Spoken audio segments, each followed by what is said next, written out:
Tell me how you think of risk. And you often say, do hard things, where you were one step from death. Yeah. Things don't make us happy, Yeah. people do. Yeah. The role of luck in life. How did you deal with self doubt? Good afternoon. This is probably my first English podcast on my channel. Oh, Yes. honored. Most of them are in Hindi, actually. I'm So, glad we're not doing it in Hindi. no, It no, would, no, it no, would be no. very bad on my part. But you know what I'll do? I'll definitely translate this in Hindi Cool. with AI because I want the world to see what you've achieved Awesome. Thank you. and what a great teacher you are. Appreciate that. So this gentleman is Mr. Brandon. I got that right. Yep, correct? Brendan Madden. Yep. Brendan. He happens to be the physics teacher of my 18-year-old Jaisha Sharma. We are actually in the Singapore American School. And why I like this gentleman more than just being a teacher is he is amongst the few who've climbed 5 of the 7 peaks of the world, including Mount Everest. He's written a wonderful book. It's called One More Step, a must read about life, about fights of life, about success, about career, and the skills we need to give children. Thank you, Brandon. You're welcome. Thank you. I'm really happy to have you here. I'll want to divide this discussion broadly into 2 parts. First is the climb, the struggles, the accomplishment, and the celebration when you're at the top. And second is, given the uncertainties in the world today, especially with AI, and you being a teacher, what skills do we give our children in the coming 20 years? So first part, Everest. Second part is the Everest of life. Yeah, awesome. Okay. So let's start first with the Everest. Just give me a bit of your life and the journey since childhood, and then we'll get to the climb. Yeah, so I would say like my formative years in high school, I grew up around Seattle, and I remember seeing Mount Rainier, which if you've ever been to Seattle on a clear day, which there aren't many, it's this huge mountain, ice on the top all year round. And I remember always looking up at it thinking, I want to climb that mountain. I want to climb that mountain. And so in doing that, I got into like backcountry mountaineering, glacier travel. I was a ski bum at many different ski resorts. So I worked at a place called Ski Bluewood, Mount Baker. I spent 100 days a year on the snow. And so I started climbing with a bunch of friends in college. And yeah, just started climbing more and more. And then after college, I worked as a civil engineer outside of Seattle. And I just didn't like my job. And one of my friends called me up one day and he was like, hey, I'm going to China to help start this international school. So I can't climb Mount Baker with you in 2 weeks. And I was like, in my cubicle, I don't know, working on some project. And I was like, if they need a science teacher, I have a science background, I'm in 100%. And he was like, I'll see what I can do. And next thing I knew, I was moving to China and helped start the Qingdao America International School. Wow, from scratch. From scratch. So I was one of the first teachers there. They were having a hard time getting teachers. So I got this emergency teaching certificate through Tacoma Public Schools. And yeah, when we got there, we just started teaching and I loved it. I loved like, you know, not being at a desk, not being under like the scrutiny of millions of dollars of other people's money that I was dealing with and having fun with the kids. And so with that came a lot of great vacations. And so me and one of my buddies, we just traveled. And we went from Iraq, Iran, up into Mongolia, down to Thailand. I mean, we tried to go everywhere where it was like a little bit risky, but also something that we could do that was fun, like skiing or climbing. And then my buddy Dave, who I went to China with, he had a friend, and his friend was climbing Denali, up in Alaska. And so he said, you know, do you want to go climb with us in Alaska? And I said, no. I read a book on that when I was a kid, and it sounds like a horrible experience. I'm not going.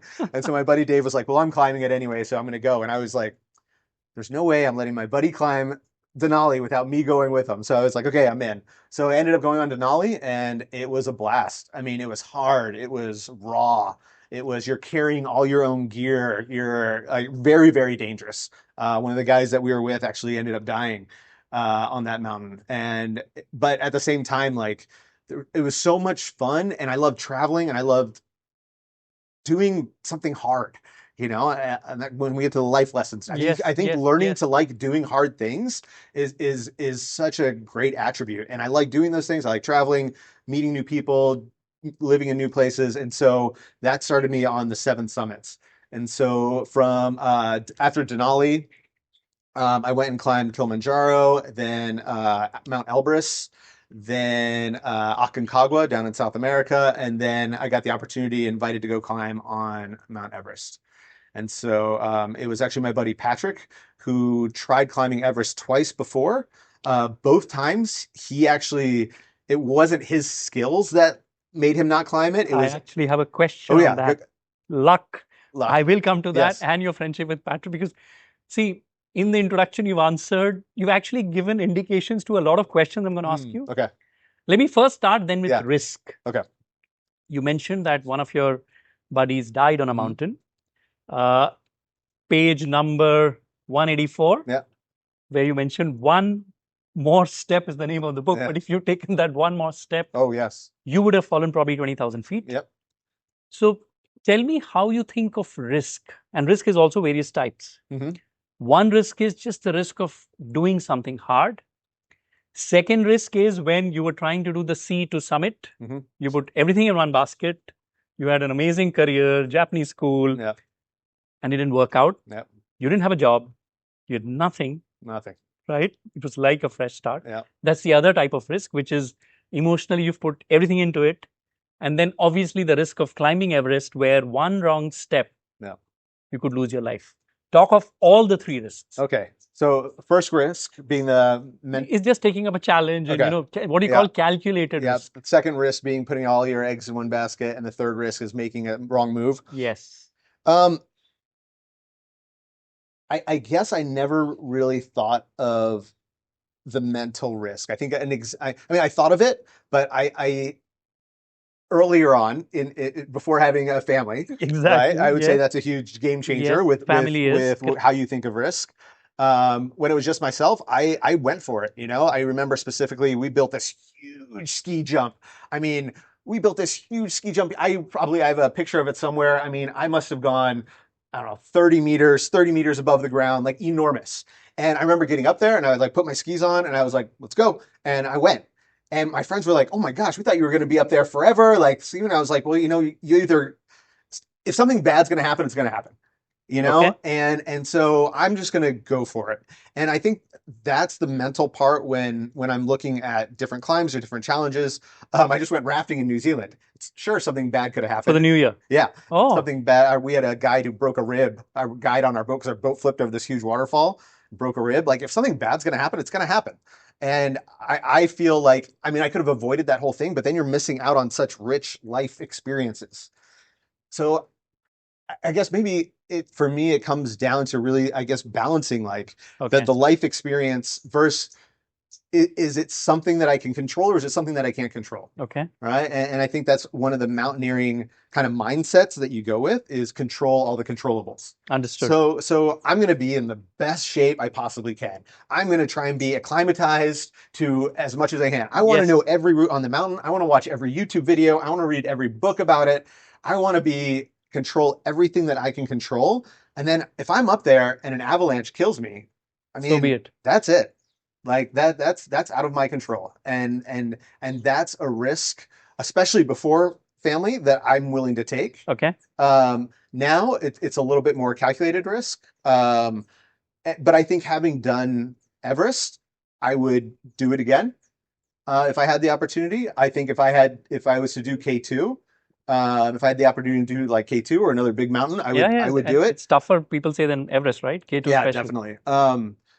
So I guess it's really balancing that risk. Now, I don't think I would put myself at that risk if I didn't have the time and the opportunity and the focus as I did when I was training for Everest. My focus was laser. Laser focus. Laser. Absolutely. I mean, I would have a break between classes. I would run to the gym and I would do a 60-minute fitness blender, right? Like I'd do a YouTube video. Like the focus that I had was unbelievable. Nothing mattered except being prepared, right? Like it didn't matter that I'd have to spend, it was like, oh, I don't want to go to a gym. No, I didn't have that option. I had to go to the gym because if I didn't go to the gym, I was going to die in my mind, right? To put myself in that situation. And I think having big goals, like something like this, is something that forces you to really force me to be the person that I want to be. You know, it forces me to be in shape. It forces me to be knowledgeable about what I'm doing. So I think having big goals, especially something like Everest or climbing or uh, in business goals, like if it's like really having these big goals that force you to be the person that you You want to be. are. Yeah. Yeah. So that's the first. Okay. All eggs in one basket. All eggs in one basket. That was really hard for me. That was I see that that was in your probably one book. of the when that bottom fell out of so I was planning to go to Antarctica first before Everest. Sea And to summit. yeah, Sea to Summit with one of my buddies who I actually met up with in New Zealand 2 weeks ago. Uh-huh. Um, and yeah, I said, "Hey, I'm all in. I'm gonna leave my job to go do this Antarctica trip." And then before I knew it, the whole thing just crumbled apart. And you know, like I think that was one of the hardest things I've ever had to do. Is I remember leaving the meeting with the head of school at the time and them saying no to what I wanted and just being like, okay, well, it's all in and putting it all in. And then when the bottom fell out, it was just like, what did I do? Mm. You know, like you said, no job. You know, it's hard to find jobs at these great international schools. It really is. There's lots of competition. And so, yeah, I was mortified at the time, but looking back, like, and this is one of those huge life lessons again, like life puts you on this path. And if it wasn't for that and me making that decision, maybe I would have been stuck in Japan. I would have never had the chance to climb Everest, Mm. you know? And so I think taking these big risks and making them almost like start your life over in a new direction, it creates the path of your life, which you know, who knows what's going to happen? You know, and you have no idea what's going to happen. And your daughter, maybe she's really into engineering now. She might get to school and hate engineering and fall in love with something else that she wants to do, and or do something where you know it changes your whole direction. Want to move Like under? we didn't prepare for the rain, Let's so we'll have to move change the under. venue. Yeah. We started talking about this. Number one, risk of like the actual risk of going to a mountain and doing these big adventures. I think, you know, if something bad's going to happen, it's going to be It out of will your happen. control as long as you control the controllables. Number two, putting all your eggs in one basket. I feel like the direction that your life goes, you have no idea, right? And without that big disappointment, I'd never be like I probably never would be here, right? I probably never would have met you. I probably would have never had this opportunity in Singapore, which is also amazing. I wouldn't have the opportunity to climb Everest. Maybe I wouldn't have got married to my wife and have my kids. So like all these, even though it was devastating at the time, it becomes part of your life and it's just, you know, part of your path. That's the Okay. way I see it. And the third one, where you've taken this arduous task, Yeah. and you mentioned in your book where you were one step from death. Yeah. So, so at the top of the second step. So I came in from the Tibet side. So Yes. not the main, most people Yeah. come up from Nepal. So I came in from Yes. Tibet. So there's these three steps, which are cliff bands on the top. And the first one, oh my gosh. The first one's big. Second one is huge, and they have these rackety old ladders that were put up by the Chinese a long, long time ago. And so I got to the top of this, and there's like this one single track that you can walk on. And I remember seeing a Sherpa down on his knee, and it looked like he was checking a pile of oxygen bottles. And so the rope is clipped in here on this side, and I unclip, and I kind of walk around him, and I'm like, oh, like this. And then I realized just to the right of me, it just, you know, it's a Kaohsiung face straight down 3,000 Wow. meters. And so I'm like, so I finish walking around him, get the rope, clip back in, and kneel down. And I'm like, I'm not moving again until like we are all moving together. Patrick was up ahead at the time. And so, I mean, with a risk like that, I mean, there's always chances to make small mistakes, you know, and the small mistakes are what get you. Luckily, that So time it didn't get me. tell me, when you were climbing Uh-huh. and when you see your first dead body, hmm what's the feeling you have? So this is strange too because I read in a blog post or a book a while ago that somebody was climbing and they saw a dead body and they got in their head like, should I be here? Why should I be on the mountain? What should I do? Like I should turn around. And that was so in my head, either consciously or unconsciously. On the way up, I did not see one dead body. It was also at night. wasn't wearing glasses. I mean, I have pretty good vision, but then on the way down, I only saw one. And I remember when we got back to Advanced Base Camp and me and Patrick were sitting there after the summit, I was like, "Did you see any dead bodies?" And he was like, "Yeah, I saw like 6 or 7. I don't remember what he said, but it was maybe 12." And I was like, "I saw one, and it was only on the way down, like when the light was up." And I think again, maybe that was part of that extreme focus that I had, and just I don't know, I didn't see him. Okay. Uh, I lost my dad in October last year. I told you about Mm-hmm. him. And he used to tell us most life lessons in stories and metaphors. Mm. So, one thing he always used to tell us was if you're going to hunt in a jungle, even if you want to hunt a rabbit, carry the weapon for a tiger. Mm. The two messages, one is the preparation mentally Yeah. that you're actually, even if you are going for a rabbit, you may find a tiger. That's good. And second is the equipment. Mm-hmm. You have to have the best gun. Yeah. So tell me about both. You discuss a lot in the book. Yeah. First is the preparation, especially where you were sleeping in a nitrogen tent, as I should put it, Yeah. and then the equipment both. Yeah. So one of the I'm a science teacher, Yes. and I love science and data. And so one of the things Patrick was doing and that I had read a lot about was hypoxic training. And so what you do is you can sometimes see people in the gym, you have a mask on, it's hooked to a tube, and then it's connected to this thing that looks like a small washing machine.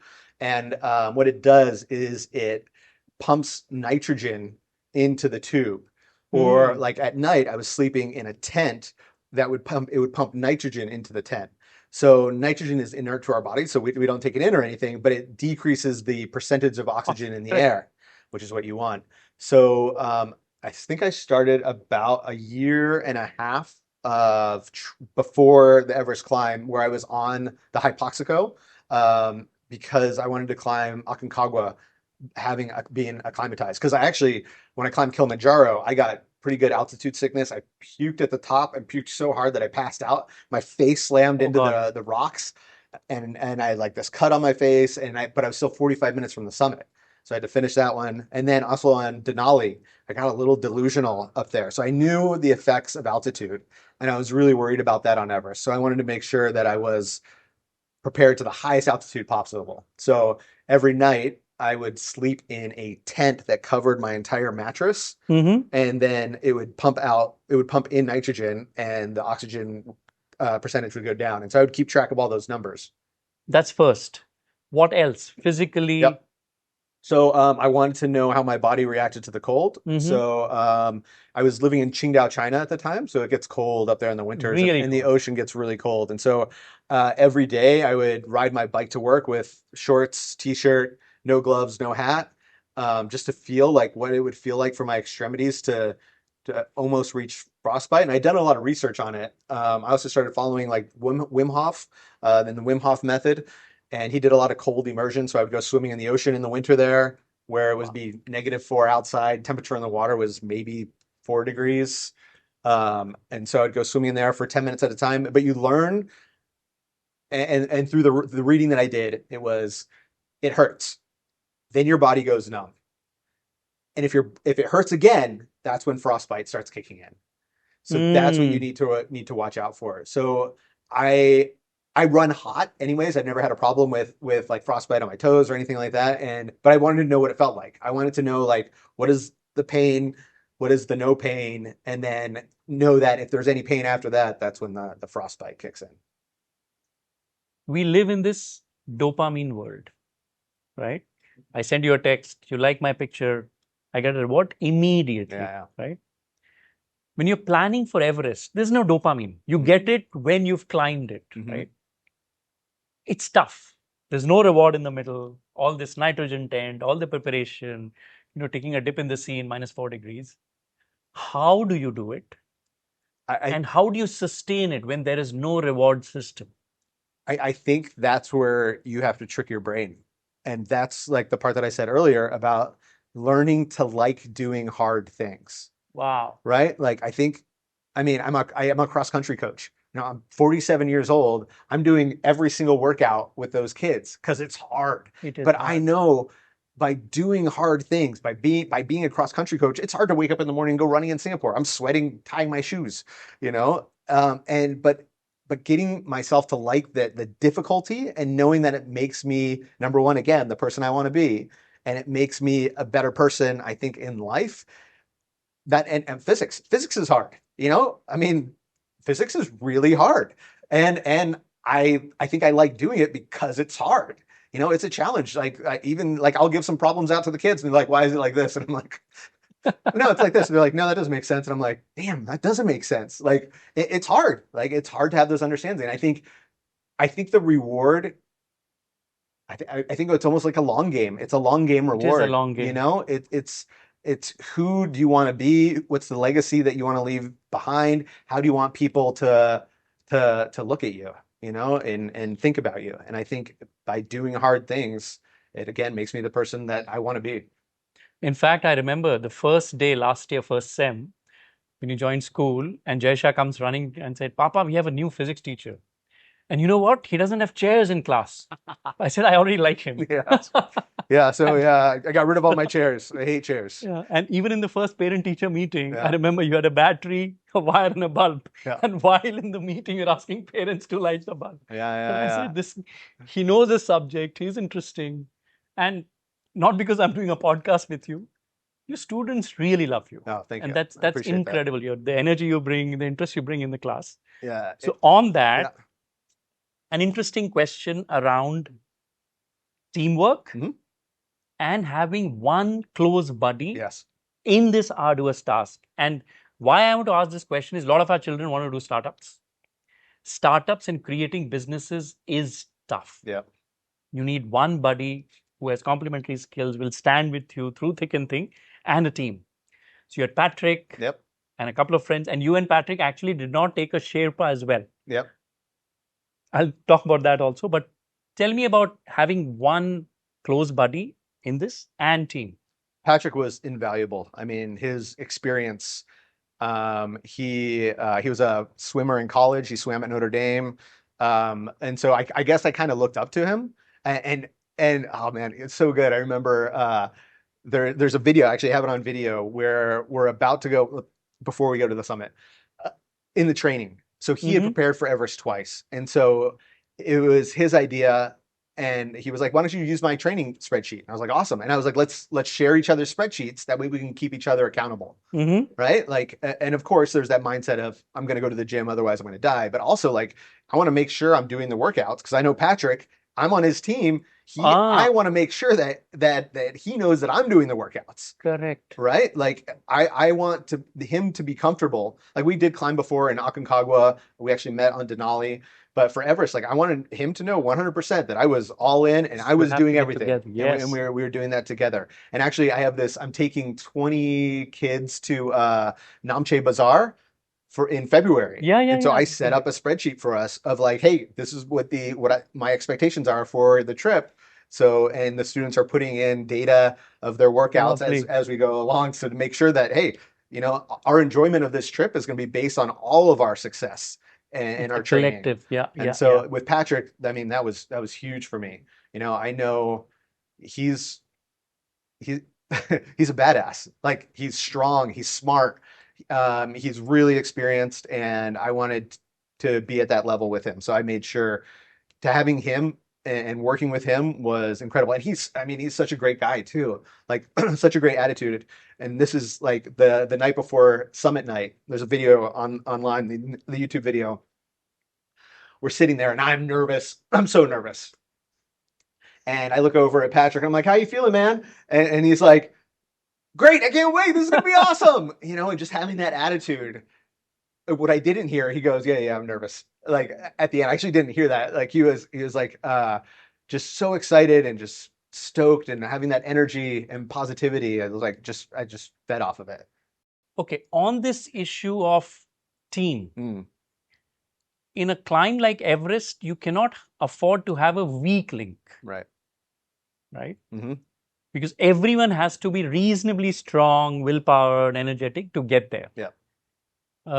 How do you deal with, if at all, if there's a weak link? What do you do? It's such a hard question. I know. We even asked the guides this question, right? The Everest guides, and they're like, "What can we do? Like they've done, if they've done all the preparation climbs and are climbing with us the whole way up on summit night when things can really go wrong, if they've done everything, there's no way a guide, even if he knows you're not prepared, can say you can't climb. Right? You've paid all this money, you've spent all this time, even if you don't have the experience, if you've done everything before, like there's nothing that you can really do because it is a business. Yeah. You know, For them it is. and that's part of the problem. The inexperience is part of the problem. But I mean, that's what makes Everest Everest. You know, if you want just the mountaineering aspect of it, Everest isn't the mountain for you.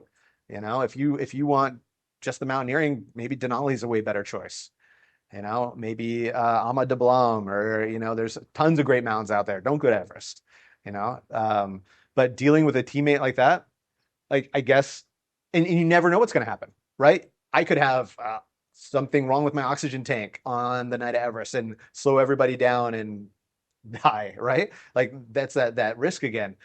So I'm not in a position where I would ever say, you're not ready for this, I'm not going to climb with you.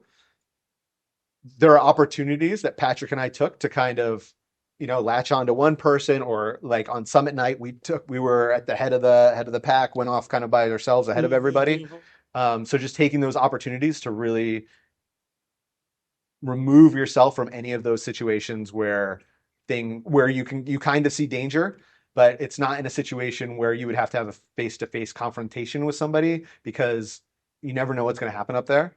And I think, you know, maybe somebody's less prepared than I am could summit, and maybe something happens to me, right? So that when we get to the luck part, I think that's a lot of it. But again, just kind of removing yourself from that, where I don't think you can do that in a startup company. No, so why I ask this question is, see, when we work in corporates, like GE has had the system of, you know, all the 5% of the bottom of the corporate ladder who were underperformers were let go every year. You can't do that when you're climbing. You can't. No, they're there. There's always that. Yeah, they're there unless they're so bad that they don't make one of the acclimatization rounds. See, then they will know themselves that I can't do it, because there's a life risk here, right? They won't proceed themselves. Right. And so without mentioning any names or going too deep into it, yeah, we had a guy who wasn't really experienced, wasn't really prepared, came off the top of the mountain, sat down and was like, I'm done. And the guides were not happy with that. And really, I mean, the stories from the guides was one Sherpa was holding him up, and the other guide was physically moving his feet. Like, talk about exhaustion, putting other people's lives at risk, you know? So on the climb, 3 more questions before we get to the summit. First is, you and Patrick both chose not to take a Sherpa. Correct. Why? We wanted to do it on our own, I guess. Okay. So there's a huge gradient for climbing Everest. There's guys who do it with no Sherpa, no oxygen, everything themselves, and they are the most absolutely incredible. They're professionals. They're professionals. Professionals. And that's the other thing. They're not a school teacher going to Everest. Right? Yeah, they don't have like a small window of their life where they have to get this done, and that's it. Yes. Then you have people where, I mean, I would say more like me and Patrick, where, you know, we're going to take the oxygen, but we're going to come super prepared, you know, have stuff dialed in, have the experience. Then you have people with like less experience who choose tons of oxygen, Sherpas carrying everything. Yeah, it's like tourists. And yeah, but I mean, and it's very easy to judge. You know, it's very easy to judge people and say like, you didn't climb Everest without oxygen, you shouldn't be on the mountain. But you know, as long as you're comfortable with it yourself, I am 100% comfortable with the way I climbed Everest. I had a blast. One of the best times of my life. I got to spend a month and a half on the mountain with one of my best buddies, like amazing views, and I climbed with oxygen. There's tons of haters out there. Oxygen is a given, obviously. No. See, as you said, you're not a professional. Right. But I was surprised that you didn't even take a Sherpa. So now comes the feeling when you've done it. How do you describe it? It was cold and windy at the top. That was the feeling. And looking back, cold and windy. You know, it's a hilarious calamity where Patrick and I are at the top. He'd he'd been climbing the mountains with this flag of one of his friends whose daughter died, and so he kept it with him all the time. And he had a couple sponsors. He wanted to pull out their flags, and we pull out the flags, and the wind's blowing. You can't, like, we're trying to hold four corners with two hands and have Yeah, to somebody at least show the brand and videotape. Yeah, just like it was a mess. Like we should have had some dowels on the top and the bottom. And you're exhausted, but like I always feel like moments in life go by too fast. Hmm. And so I'm also a big proponent of like really like sitting in the moment and just realizing what you've done and enjoying that, because before you know it, you're going to be sitting on your Yeah. couch back home watching TV or being on the internet doing something where you're not on top of Everest or doing something cool. So I really try and enjoy those moments. So we were on the top for about 15 minutes, and then I was like, okay, let's get out of here. We were, I think, the first on the top that day. You know, there was a team from Russia that was behind us, and then we saw a line coming up from Nepal. So we went down. I think we went down probably about 50 meters, and I was like, hey guys, let's stop again. So we stopped. We just kind of sat there on the snow pyramid, you know, about 50 meters down from the summit, and just kind of looking out, and I just was like, let's sit here for a minute and just like enjoy what we've accomplished. And so we did. We ended up sitting there for about, I think, maybe 15, 20 minutes, and then tried to get down as fast as possible. There's an incredible video, the drone video that you. Oh my gosh. Oh, that's a beautiful video. I'll actually share the link. People should go and watch It's one of the video. best videos on the internet. Oh, it is. That It is. drone shot of coming Yes. back from that North Col wall. Oh my God. Wow. It's so. unbelievable. It just keeps going and going and I've seen going. it so many times. Yeah, It just feels surreal even to just see it. yeah, it's nuts. Yeah, and so getting down, I actually wanted to get off of that North Col all the way down to Advanced Base Camp. Mm-hmm. So I came down from the top at camp, was it camp 1, 2, 3, like the high camp, camp 3. It's a mess. Like as far as people like complain about trash on Everest, I didn't see much trash until that camp 3. I remember in the And book you camp mentioned. 3 was trash because when things go bad there, they go really bad and you have to get out of there. So we were coming down. It was a mess. It was a zoo. People are delusional. Like it feels like a like a bad concert venue, you know, where there's. Tell me, why is that? On the climb, you Yeah. said it was all clean and, you know, on the way down. Yeah. Why would this happen? Is it that just people are, I'm done, I'm going to get there as soon as People possible? are done. The weather up there is bad. If Oh. a storm comes in and you're caught up there, very, very bad news. So as It's fast also, as I get yeah, down. it's also Okay. really steep. People misplace stuff all the time. There's no like nowhere to go to the bathroom up there. I mean, it's tents are shredded, right? Yeah. And if yeah. you're on your last legs, your tent is shredded. You're not going to sit there and spend the time to pull up your tent. Okay. So yeah, that place was trash. So anyways, I tried to make it all the way down to Advanced Base Camp. I got to Camp 1, which was above that North Col shot, and I went, oof, hit the snow, fell asleep for maybe 3 hours after 14, 15 hours of climbing. Mm-hmm. And I was way ahead of Patrick at this time, and he came down, and I heard him come in, and I was like, okay, let's go. Let's try and get down to Advanced Base Camp. And he was like, we can't. It's already like 6 o'clock. Like it's gonna be dark in the next hour or two. Like we got to stay here. And I was like, So we, at that point, yeah, just climbed in our tent, had our sleeping bags, and passed out till the next morning. Okay. Let's talk about luck. Mm. Patrick tries twice. Yep. For circumstances beyond his control. Yep. He doesn't make it. And finally you do together. Yep. The role of luck in life. I must be one of the luckiest people in the world. Like every time I've tried to climb a mountain, I've ended up summiting. I have amazing friends, amazing job, amazing opportunities. I mean, I think a lot of that luck has been created with decisions, you know, good and bad, right? Yeah, good and bad. I think my favorite part of the book is at the end when it's way after the climb. I'm talking with Patrick on the phone and seeing all these comments from my YouTube video and after talking to people about the climb, and it was like, you know, the people that die on Everest, it's usually not because of mispreparation or you know, things that you can control. It's the uncontrollables, and that really comes down to luck. And so we were very lucky on the trip. Our weather window was great. Our guide was awesome. Working with each other was great, and then we had all the luck that we needed. You know, and that in life, you know, as well. You know, having, you know, the opportunities that come up and knowing when to take them, and then being lucky. Okay. two questions Mhm. on the process. Mhm. I think there's you mentioned about a prayer that you used to have when you were a kid. Yes. Mama, Yeah, Papa, yeah, yeah. and uh, even when we do yoga and there is mantra chanting, Yeah. it's basically repetition of sounds Yeah. that calms your mind. And I could relate to the two.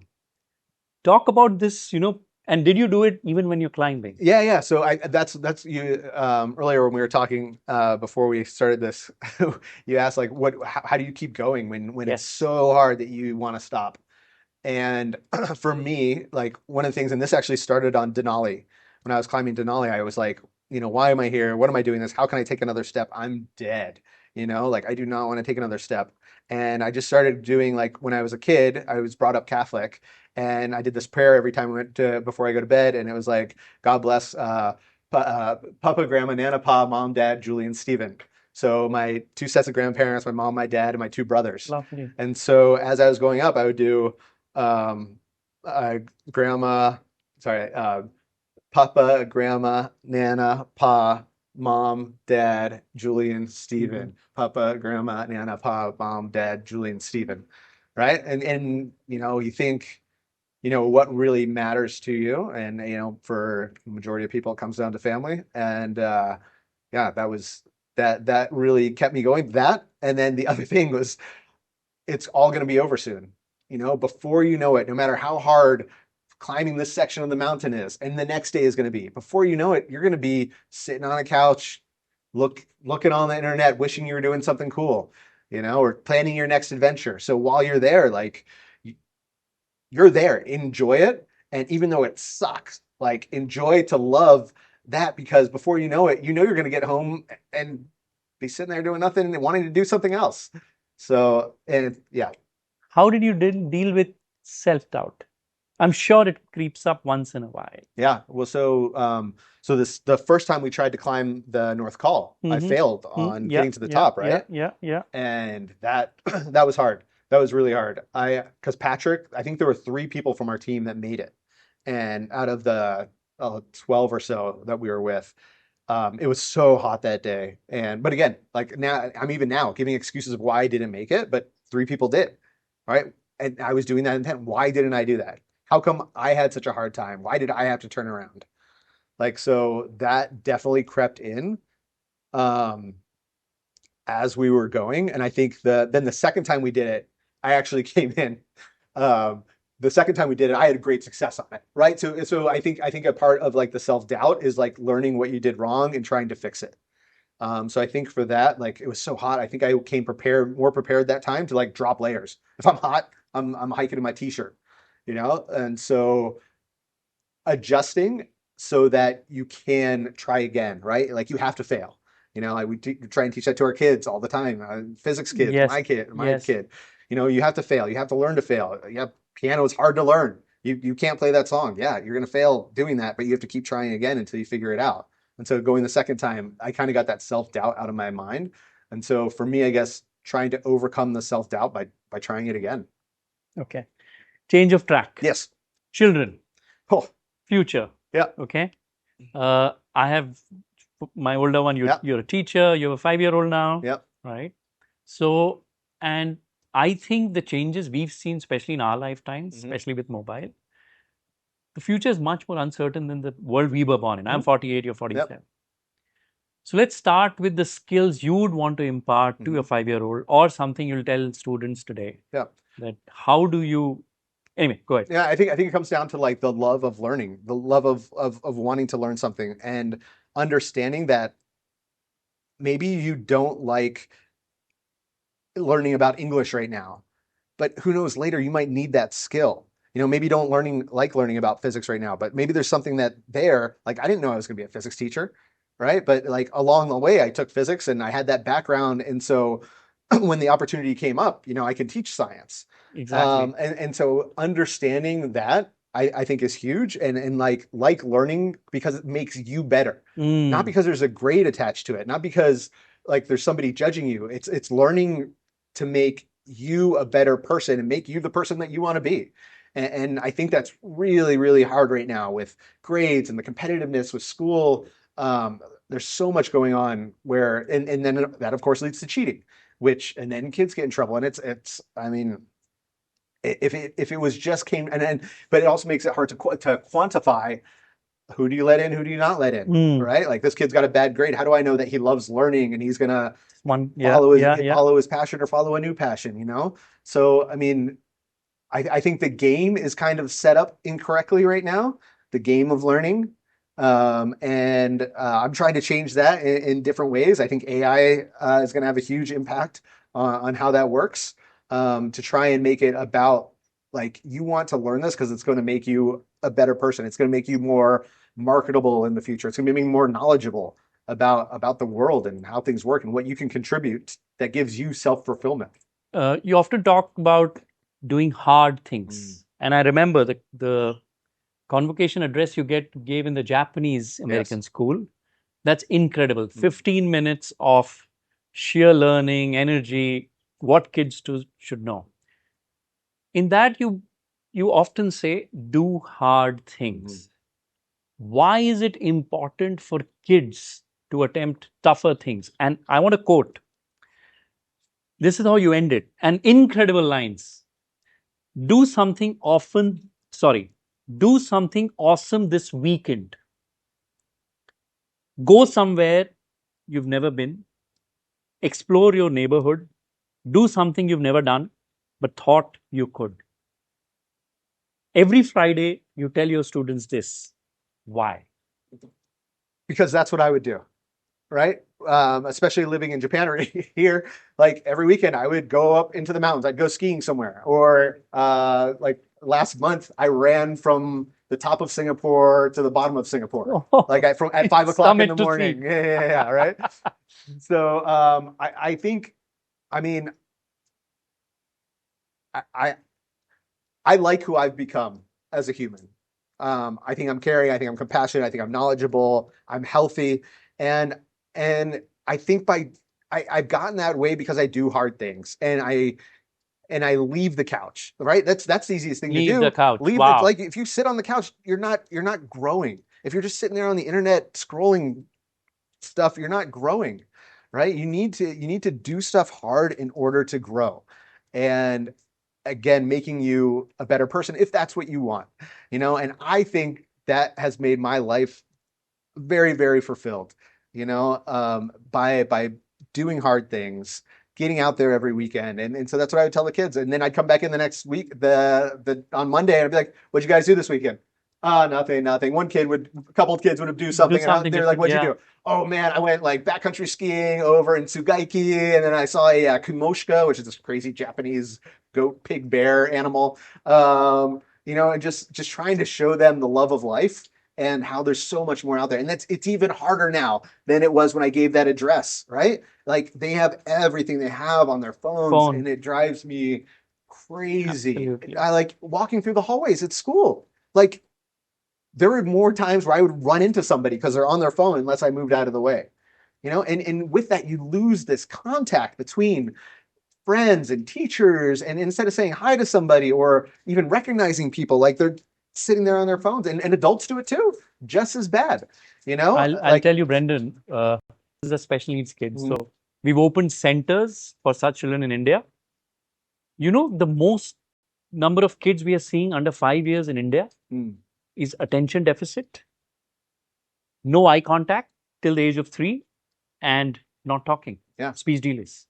And all of that is because of mobile and iPads. And you see families at dinner time, right? You go to a restaurant and every family member, and the kids like this. We were traveling through New Zealand last week, and we're at this gorgeous spot and having this awesome dinner, like beautiful views. This family comes in, props up their phone in front of their 5-year-old, and having dinner. And again, I hate to judge because maybe it was a tough day or whatever. But still, like have those contacts. And you know what? It's hard every day. I played Legos all afternoon. I love Legos. I love building Legos. My daughter wants me to play Legos with her, and we don't have our phone or screens in our house. So lovely. I'm sitting there playing Legos with her all the time. No, I remember Jaisha and we were driving about 10 days back. You, your wife, and your daughter, you were cycling by this new HDB that's coming up. And so I'd love to understand, what are you doing with your 5-year-old? You said no screen, no cartoons. Yeah, and it's hard. Like, it's so hard because even, I mean, she comes home nowadays and is like, when am I going to get a phone? And you're like, oh my gosh, a 5-year-old.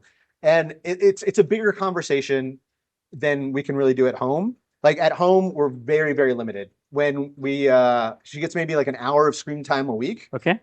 which we're there for to watch. And then I'll be honest, when we get on airplanes, here's an iPad, go crazy. But then, it really comes down to the community and it really takes a village to raise a kid, Well right? said. Yeah. I Now it's mean, just mobiles. but if you'll see it in the middle school or you'll see it in the elementary school, 3 kids won't have phones, but the one kid who has a phone, all those kids come Yeah. around and they're watching. So one phone ruins it for everybody, and I mean, there has to be a balance, right? The phones are amazing. They're incredible. There's fantastic books out there. One's called Anxious Generation. Mm-hmm. Highly Oh, recommend I've read reading it. that Oh, it's a book. wonderful book. It's a wonderful It's a book. wonderful And book. sad. And sad. And sad. And sad. But But that's a book I'll actually put a link. Every parent should every read parent Anxious should read that Generation. one. Yep. There's Yes. Unselfie is another one. Yeah, there's tons of good books out there that show that the research shows it's really, really bad for kids, and how to control that. But I think, teaching them to, again, you can't police everything, right? That's not going to work. You can't be the policeman for your kids. Yeah. So Yeah. trying to show them that enjoyment is riding your bike in the neighborhood with your friends or family. Enjoyment is going out for a swim or climbing a mountain. We took my daughter hiking in New Zealand and she was like, I never want to go hiking again. But I remember my little brother saying that as well. So I think we all go through that. But I think eventually it kicks in and you realize that, the moments that you share with people are so much more important than absolutely. scrolling. See, at some point, all of us do realize that things don't make us happy. Yeah. People do. Yeah. It's, this interaction with people you like, people you have energy, who energize you. Yeah. That's what matters. Things don't. Yeah. I think that was one of the research outcomes of that Harvard study for happiness, Oh, right? yes. The most longitude, right? Yep. Since 40s. Yeah, Correct. so it really comes down to relationships and even in that blue zones, right? They talk about Singapore, how the old people are out in the park and Yes. having these relationships Communities, and especially. communities. Yeah. So, yeah. I actually think over the next 20, 30 years, kids will not have just one job or one career. They'll have 4 or 5. Yeah. So they have to adapt. And you actually, I think, epitomize that. Ski instructor, Mm-hmm. corporate for environmental consulting. Science, yeah. Then you co-founded a school from scratch. Yeah. Mountain climber. Yeah. Physics teacher. Had my own film company. And you had a film company for content in China. So 6 different careers in a lifetime, and you're still growing as a person. Yeah. Is that advice we should give kids to be more adaptive and, Yeah, again, you're going to have, it's the highs and lows, right? And it depends on how high and lows you want those to be, right? Like you can have a great job and you quit it, it's incredibly low. But then that opens up other opportunities where you can get up to these high points of your life. And so again, I don't think any choice, there's obviously bad choices to make, but if you know what you want, and I think if what you want gets you to where you want to be and it's good for you and the community and you're a respectable person and what you're doing is good for the world, I think no choice that you make is going to be a wrong one. It's just going to be, and there's going to be disappointments, 100%. There's a great book, The Places You'll Go by Dr. Seuss, right? What a book. And end up in a prickly perch, and you will. And we read that book to my daughter all the time. And yeah, there's times that suck, man. And you have this self-doubt and you have these lows, but realizing that that's all part of the path and that's going to make you who you are and that's going to make you do different things. I think it's the path to enlightenment, I remember when we went to watch Wimbledon, Kipling, his poem, if you can meet triumph and disasters and treat those 2 imposters just the same, you'll be a man. Yep. What amazing lines. Yeah. I'll end on a quick note from, again, just for my dad. He often used to say, on the way up, all you need is grit to get to the top. And to stay there, you need gratitude. Right? You have to be thankful that I'm happy, for everything that's happened. So Yeah, I think, I mean, I still think you have to have grit too, though. Like I wake up every Completely. morning at Everything 5 you're a.m. saying, and, hard you thing, know, go grit, for a grit, run or grit, get grit, physics grit. lessons ready or things like that, like to keep going. But I mean, I think, you know, like I said, I think I'm one of the luckiest guys in the world. I've done amazing things. I've been to amazing places. I work in an amazing place, have amazing kids as students and cool parents. So yeah, I'm very lucky and fortunate, and it's Great. been quite a ride, and I look forward to more. Thank you. Beautiful. Thank you so So much. much. Wonderful.